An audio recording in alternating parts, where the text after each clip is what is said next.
بسم اللہ الرحمن الرحیم۔ السلام علیکم دوستو آج ہم آپ کے ساتھ الواد کے فرمانبردار ہونے کا دوسرا وظیفہ بتاؤں گا۔ آج کل الواد ہے لیکن وہ بھی نافرمان ہے۔ اگر آپ چاہتے ہیں کہ ہمارا الواد فرمانبردار ہو جائے تو آپ اس وظیفے پر عمل کریں، انشاءاللہ عز و جل آپ کا الواد فرمانبردار ہو جائے گا۔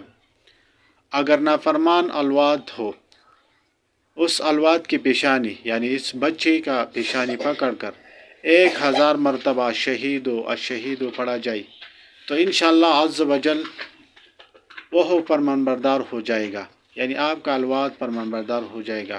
1000 اس کا پیشانی پکڑ کر 1000 مرتبہ الشہید پڑھا جائے تو انشاءاللہ عز و جل آپ کا الواد فرمانبردار ہو جائے گا۔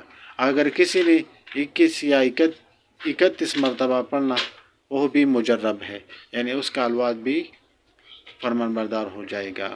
اللہ تعالیٰ اس عمل پر ہم اور آپ کو عمل کرنے کی توفیق عطا فرمائے۔ فی امان اللہ۔